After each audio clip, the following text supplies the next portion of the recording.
We're back with even more news we're only getting to right now. I mentioned the Republicans releasing a new 18-page document, the most basically sweeping set of defenses of Trump we've ever seen. Let's go through it quickly with some fact checks. One, they say in this new defense that Republicans argue the July 25th call summary is basically the best evidence of the entire conversation that happened with Ukraine, and they argue it doesn't show the kind of pressure you'd need for extortion or bribery.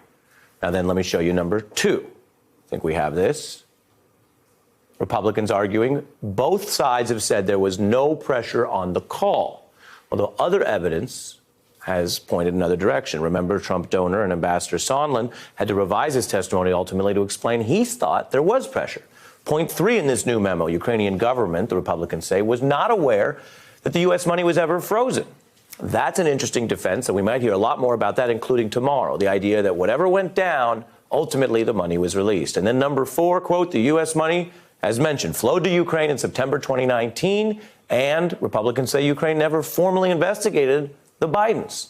Again, part of the new factual defense, which you'll note is different from some of the more sweeping defenses we've heard from the White House. Let's get into it right now with former Reagan speechwriter and commentary writer John Podhoretz. How you doing? I'm good.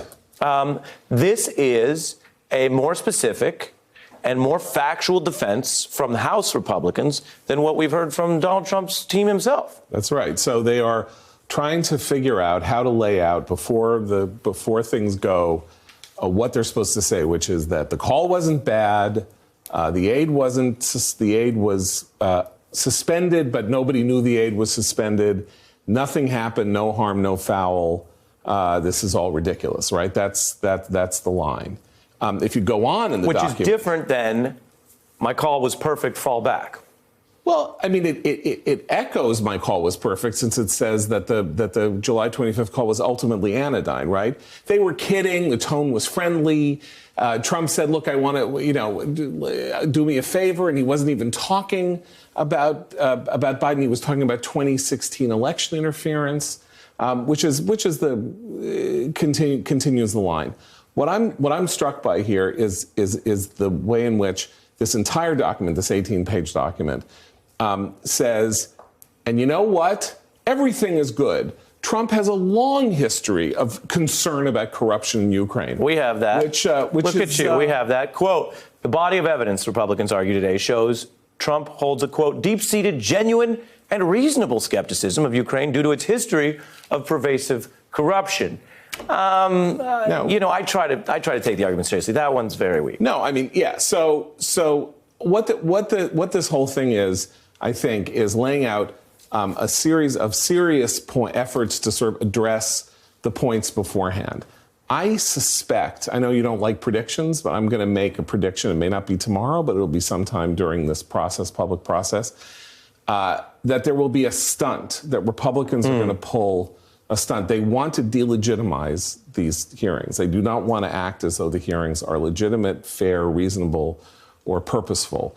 And one of the ways they may do that is to take a page out of all people, Abby Hoffman, the Chicago 7 trial, and do something to make a mockery of the proceedings. We saw a little hint of that when Corey Lewandowski testified before the House Judiciary Committee. I've never heard fun of Eric Swalwell. I've never heard Jim Jordan suggested as a Chicago 7 Abby Hoffman-esque figure. There you go. But when what you want to do is literally make a choice to make a mockery of the proceedings, it would be a risky maneuver with nationally televised hearings, all the networks shut off from showing it.